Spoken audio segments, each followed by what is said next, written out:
France کا ایٹمی power plant اچانک بند ہو گیا، حیران کن وجہ جیلی فش کا حملہ نکلا۔ امریکہ چین شدید معاشی جنگ میں 90 روزہ مزید سیز فائر ہو گیا، مقاصد کیا؟ برطانیہ سے خبر ہے کہ غیر قانونی تارکین وطن کے خلاف برطانوی وزیر اعظم سر کیئر سٹارمر نے آپریشن کی وارننگ جاری کر دی۔ سعودی عرب میں طوفانی بارشوں کا نیا الرٹ جاری کر دیا گیا، ادھر عراق میں گرمی کا عذاب۔ بسم اللہ الرحمن الرحیم، السلام علیکم ناظرین، آپ دیکھ رہے ہیں خبرگام اور میں ہوں احتشام الرحمان۔ ناظرین، فرانس میں جیلی فش کے ایک جھنڈ نے جوہری پاور پلانٹ کو بند کروا دیا۔ دی گارڈینز کی رپورٹ کے مطابق فرانس کے شمالی ساحل پر واقع ملک کے سب سے بڑے نیوکلیئر پاور پلانٹ میں سے ایک Gravelines nuclear power plant اس وقت بند ہو گیا جب جیلی فش کے غیر متوقع جھنڈ نے ری ایکٹرز کو ٹھنڈا کرنے کے لیے استعمال ہونے والے پانی کے نظام کو ہی جام کر کے رکھ دیا۔ پلانٹ کے آپریٹر ای ڈی ایف کے مطابق اتوار کی شب پلانٹ کے 3 ری ایکٹرز خودکار طریقے سے بند ہو گئے جب پانی کھینچنے والے پمپنگ اسٹیشنز کے فلٹر ڈرمز جیلی فش سے بھر گئے۔ بعد ازاں دیکھتے ہی دیکھتے چوتھا ری ایکٹر بھی بند ہو گیا، جس کے بعد پورا پلانٹ آف لائن ہو گیا۔ رپورٹ کے مطابق باقی 2 ری ایکٹرز مرمت کے باعث پہلے ہی بند تھے اور یہ پلانٹ تقریباً 50 لاکھ گھروں کو بجلی کی فراہمی کے لیے استعمال ہو رہے تھے۔ ای ڈی ایف نے تصدیق کی کہ اس واقعے سے نہ تو تنصیبات، عملے یا ماحول کی سلامتی کو خطرہ لاحق ہوا ہے اور نہ ہی فرانس سے برطانیہ کو بجلی کی برآمدات میں کوئی فرق آیا ہے۔ ای ڈی ایف کی ملکیت والا ایک اور اسکاٹ لینڈ کا ٹورنیئس نیوکلیئر پلانٹ 2021 میں ایک ہفتے کے لیے بند کرنا پڑا تھا جب جیلی فش نے پانی کے انٹیک پائپ پر موجود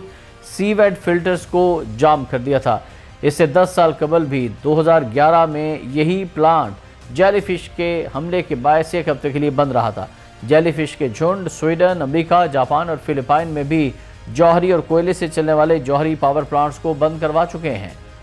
ادھر ناظرین، امریکہ اور چین کی جو تجارتی جنگ ہے، اس کے حوالے سے بڑی اہم ڈیولپمنٹ آج ہوئی ہے کہ امریکہ اور چین کے درمیان جاری ٹیرف جنگ میں ایک اور عارضی وقفہ آ گیا ہے اور ایسا لگتا ہے کہ سیز فائر ہوا ہے۔ دونوں ممالک نے اپنے بلند ترین درآمدی محصولات ٹیرفز کو مزید 90 دن کے لیے مؤخر کر دیا ہے تاکہ مذاکرات کے ذریعے کسی جامع معاہدے تک پہنچا جا سکے۔ یہ فیصلہ ایک ایسے وقت میں کیا گیا ہے جب تجارتی جنگ کے اثرات عالمی منڈیوں، صنعتوں اور روزمرہ اشیاء کی قیمتوں پر واضح طور پر نظر آ رہے ہیں۔ امریکہ کے صدر ٹرمپ نے چین کے ساتھ تجارتی تعلقات پر سخت موقف اختیار کیا ہوا ہے، جس میں اب کچھ راحت دیکھنے کو ملی ہے اور صدر ٹرمپ کا موقف تھا کہ چین غیر منصفانہ تجارتی پالیسیوں، ٹیکنالوجی چوری اور امریکہ کے لیے بڑے تجارتی خسارے کا ذمہ دار ہے۔ اس موقف کو جواز بنا کر ٹرمپ حکومت نے چینی مصنوعات پر 245% تک بھاری ٹیرف عائد کر دیا۔ چین نے بھی جوابی اقدامات کرتے ہوئے امریکی مصنوعات پر 125% تک بھاری ٹیکس لگا دیے۔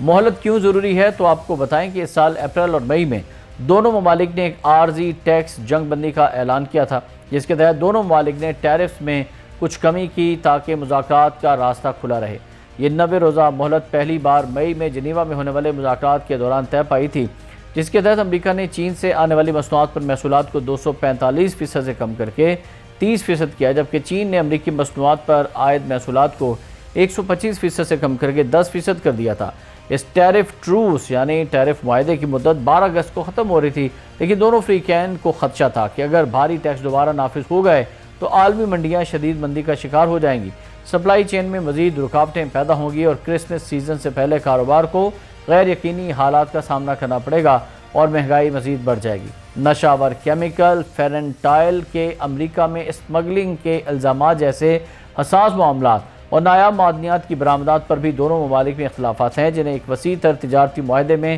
حل کرنے کی کوشش کی جا رہی ہے۔ اسی لیے مذاکرات کو جاری رکھنے اور کسی بڑے بحران سے بچنے کے لیے مزید 90 دن کی مہلت دے دی گئی ہے، جس کی نئی آخری تاریخ اب 10 نومبر ہوگی۔ امریکی وزیر خزانہ اسکاٹ بیسنٹ کے مطابق صدر ڈونلڈ ٹرمپ نے اضافی مہلت اس لیے دینے پر غور کیا تاکہ دونوں فریق محصولات کو تقریباً 50% پر مقرر کرنے، غیر منصفانہ تجارتی طریقوں کے خاتمے اور امریکی برآمدات کے لیے چین میں مزید مارکیٹ ایکسیس جیسے معاملات پر تفصیل سے بات کر سکیں۔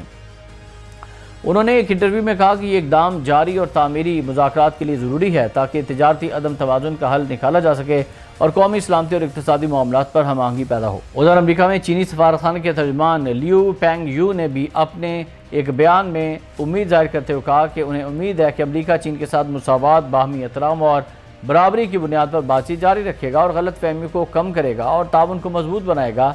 ناظرین، ٹیرف جنگ بندی معاہدہ اگر ٹوٹ جاتا ہے تو پھر کیا ہوگا؟ یعنی اگر یہ ٹیرف ٹروس ٹوٹ گیا تو امریکی اور چینی معیشتوں پر نہ صرف مزید بوجھ پڑ جائے گا بلکہ عالمی منڈیاں بھی شدید عدم استحکام کا شکار ہو سکتی ہیں۔ صنعتیں نئی سرمایہ کاری اور ملازمین کی بھرتی سے گریز کریں گی، جبکہ مہنگائی مزید بڑھ سکتی ہے اور ممکن ہے کہ امریکہ دوبارہ چین پر 245% تک ٹیرف لگا دے اور چین بھی جوابی کارروائی کرتے ہوئے امریکی مصنوعات پر بھاری ٹیکس عائد کر دے۔ اس بات کا بھی امکان ہے کہ عالمی سرمایہ کار غیر یقینی صورتحال کے باعث سرمایہ کاری مؤخر کر دیں۔ عالمی سپلائی چین خاص طور پر ٹیکنالوجی اور توانائی کے شعبوں میں شدید رکاوٹیں پیدا ہو جائیں۔ کاروباری دنیا کے اس سلسلے میں رد عمل بھی سامنے آیا ہے۔ امریکہ اور چین بزنس کونسل کے صدر شان اسٹائن نے معاہدے میں 90 روزہ اس توسیع کو مثبت قرار دیتے ہوئے کہا کہ یہ توسیع انتہائی اہم ہے کیونکہ یہ دونوں حکومتوں کو ایسے معاہدے تک پہنچنے کا وقت دے دے گی جو امریکی کمپنیوں کو چین میں بہتر مارکیٹ رسائی، تجارتی عدم توازن کے حل اور طویل المدتی منصوبہ بندی کے لیے یقین دہانی فراہم کرے گی۔ ایک سابق امریکی تجارتی نمائندے برائے چین ہے جن کا نام ہے جیف مون۔ جیف مون کے مطابق ٹرمپ اس معاہدے کو اکتوبر کے آخر میں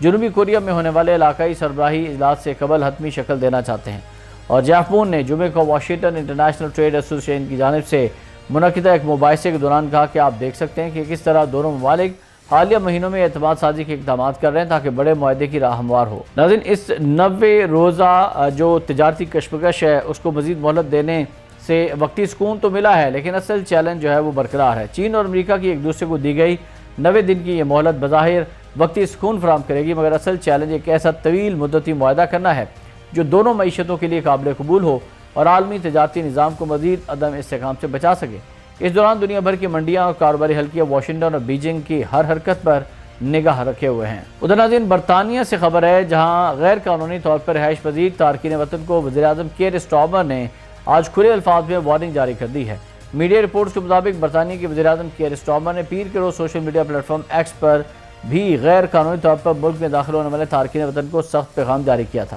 اپنے پیغام میں کیئر سٹارمر نے کہا تھا کہ ایسے افراد کو فوری طور پر حراست میں لیا جائے گا اور ملک سے نکال دیا جائے گا، اور یہ بیان برطانیہ کی امیگریشن پالیسی میں اصلاحات کے تحت deport now appeal letter scheme کو 23 ممالک تک وسعت دینے کے پیش نظر سامنے آیا ہے۔ اس فہرست میں بھارت بھی شامل ہے۔ کیئر سٹارمر کا کہنا تھا کہ اگر آپ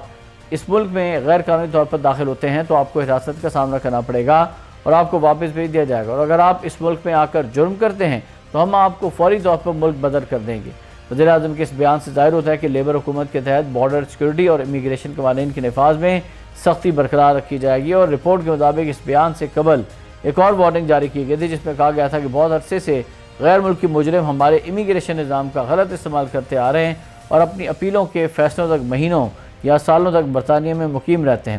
برطانوی وزیراعظم کا کہنا تھا کہ یہ اب ختم ہونے جا رہا ہے۔ اگر غیر ملکی افراد قانون توڑیں گے تو انہیں پہلی فرصت میں ہی ملک بدر کر دیا جائے گا۔ اتوار کے روز جاری ہونے والے ایک بیان میں برطانوی ہوم آفس نے اس اسکیم میں بڑی توسیع کا اعلان کیا جس کے تحت اس میں شامل ممالک کی تعداد 8 سے بڑھا کر 23 کر دی گئی ہے، اور توسیع شدہ پالیسی کے تحت فہرست میں شامل ممالک کے شہریوں کو ملک بدر کر دیا جائے گا اور ان کی اپیلیں ملک چھوڑنے کے بعد ویڈیو لنک کے ذریعے سنی جائیں گی۔ برطانوی حکومت کے مطابق اس اقدام کا مقصد غیر ملکی مجرموں کی ملک بدری کے عمل کو تیز کرنا، حراستی مراکز اور جیلوں پر دباؤ کم کرنا اور ٹیکس دہندگان کے پیسے کی بچت کرنا ہے۔ یہ اسکیم دراصل 2023 میں سابق ہوم سیکرٹری سویلا بریور مین کے دور میں بحال کی گئی تھی، اور اس وقت البانیہ، نائجیریا، اسٹونیا اور کوسوو جیسے ممالک اس میں شامل تھے۔ اب اس فہرست میں بھارت کے ساتھ ساتھ آسٹریلیا، کینیڈا، ملائیشیا، کینیڈا اور یوگینڈا جیسے ممالک کو بھی شامل کر لیا گیا ہے، اور حکام کے مطابق دیگر ممالک کے ساتھ بھی اس پروگرام میں شمولیت کے لیے بات چیت جاری ہے۔ گلف کا رخ کرتے ہیں، خلیجی ممالک سے اہم خبر ہے۔ سعودی عرب کے قومی مرکز برائے موسمیات نے مملکت کے مختلف علاقوں میں سنیچر تک جاری رہنے والی ممکنہ بارشوں کے پیش نظر الرٹ جاری کرتے ہوئے شہریوں کو احتیاطی تدابیر اختیار کرنے کی ہدایت جاری کی ہیں، اور گلف نیوز کی رپورٹ کے مطابق سعودی عرب کے قومی مرکز برائے موسمیات NCM نے آئندہ دنوں میں مملکت کے کئی علاقوں میں شدید موسمی تغیرات کی پیشگوئی کرتے ہوئے الرٹ جاری کر دیا ہے، اور رپورٹ کے مطابق جازان، اسیر، الباحہ، مکہ مکرمہ کے بعض مقامات پر درمیانے سے شدید درجے کی گرج چمک کے ساتھ بارشیں متوقع ہیں، جن کے ساتھ ژالہ باری اور تیز ہواؤں کے جھکڑ چلنے کا بھی امکان ہے، اور محکمہ موسمیات نے خبردار کیا ہے کہ ان بارشوں کے نتیجے میں اچانک سیلاب، فلیش لائٹنگ کا خدشہ ہے، اور خاص طور پر نشیبی اور پہاڑی علاقوں میں رہنے والے افراد کو الرٹ رہنے کی ہدایت جاری کی گئی ہیں۔ مزید برآں مدینہ، تبوک، الجوف، شمالی سرحدی علاقے اور نجران میں بھی ہلکے سے درمیانے درجے کی بارش کا امکان ظاہر کیا گیا، جبکہ ریاض، قصیم اور مشرقی صوبے میں گرد آلود ہوائیں، ہلکی گرج چمک اور جزوی طور پر ابر آلود موسم کی پیشگوئی کی گئی ہے۔ اور سعودی عرب کے محکمہ موسمیات کے مطابق بحیرہ احمر کے شمالی حصے میں ہوائیں شمال مغرب سے مغرب کی سمت، جبکہ مرکزی جنوبی علاقوں میں جنوب مغرب سے جنوب کی سمت چلیں گی، جن کی رفتار 12 سے 42 کلومیٹر فی گھنٹہ ہوگی اور بعض مقامات پر رفتار 50 کلومیٹر فی گھنٹہ سے بھی تجاوز کر سکتی ہے۔ اور گرج چمک والے بادلوں کی موجودگی میں لہروں کی بلندی آدھے میٹر سے لے کر 2 میٹر تک ہو سکتی ہے، جس سے سمندری حالات میں تبدیلی آ سکتی ہے۔ اور خلیج عرب میں ہوائیں جنوب مشرق سے جنوب کی سمت میں چلیں گی، جن کی رفتار 10 سے 26 کلومیٹر فی گھنٹہ ہوگی۔ یہاں لہریں آدھے میٹر سے 1 میٹر تک بلند ہو سکتی ہیں، تاہم عمومی طور پر سمندر کی حالت پرسکون رہنے کی امید ہے۔ اور سعودی عرب کے محکمہ شہری دفاع اور محکمہ موسمیات نے عوام سے اپیل کی ہے کہ وہ نشیبی علاقوں، برساتی نالوں، وادیوں سے دور رہیں، غیر ضروری سفر سے گریز کریں، سرکاری ہدایت پر عمل کریں اور سوشل میڈیا یا افواہوں پر انحصار کرنے کے بجائے صرف مستند ذرائع سے ہی معلومات حاصل کریں۔ اور آخر میں آپ کو بتائیں کہ عراق میں رواں ہفتے شدید ہیٹ ویو کے دوران ملک بھر میں بجلی کا بڑا بریک ڈاؤن ہوا ہے اور کئی علاقوں میں درجہ حرارت 50 ڈگری سینٹی گریڈ تک جا پہنچا ہے۔ عراقی محکمہ موسمیات کے مطابق یہ شدید گرمی کی لہر ایک ہفتے سے زیادہ عرصے تک جاری رہ سکتی ہے۔ اور عراقی وزارت بجلی کے مطابق ریکارڈ گرمی، صارفین کی بڑھتی ہوئی طلب اور بابل اور کربلا میں زائرین کی آمد کی وجہ سے بجلی کے نظام پر غیر معمولی بوجھ پڑا ہے، جس کے نتیجے میں 2 ٹرانسمیشن لائنیں بند ہو گئیں اور ملک بھر میں بجلی کا بڑا بریک ڈاؤن ہو گیا۔ وزارت کے مطابق اس شٹ ڈاؤن کے بعد گرڈ سے 6000 میگا واٹ سے زیادہ بجلی اچانک غیر ارادی طور پر ختم ہو گئی اور پاور پلانٹ نے بھی کام کرنا بند کر دیا۔ عراقی وزارت بجلی نے مزید کہا ہے کہ ہماری ٹیمیں فوری طور پر بحالی کے لیے متحرک ہو چکی ہیں اور اگلے چند گھنٹوں میں بجلی کے نظام کی مرحلہ وار بحالی شروع کر دی جائے گی۔ حکام نے بعد ازاں اعلان کیا کہ جنوبی صوبوں زیکار اور میسان میں مرحلہ وار بجلی کی بحالی کا عمل شروع کر دیا گیا ہے، جبکہ اہم بندرگاہی شہر بصرہ میں منگل کی صبح تک بجلی کی فراہمی بحال ہونے کی توقع تھی۔ عراق میں روزانہ کی بنیاد پر بجلی کی بندش کے باعث بیشتر گھروں میں جنریٹرز کا استعمال عام ہے، جس کی وجہ سے مکمل بریک ڈاؤن کے ساتھ کو کچھ حد تک کم ضرور کیا گیا، مگر ہر گھر کا پورا نظام ان جنریٹر سے نہیں چل پاتا۔ شمالی عراق کا خود مختار کردستان علاقہ اس بریک ڈاؤن سے محفوظ رہا ہے، کیونکہ اس علاقے نے بجلی کے شعبے میں اصلاحات کر رکھی ہیں اور 1/3 آبادی کو 24 گھنٹے سرکاری بجلی فراہم کی جا رہی ہے۔ ناظرین، آج کے اس ولاگ سے فی الوقت اتنا ہی۔ احتشام الرحمان کو اجازت دیجیے گا۔ اللہ حافظ۔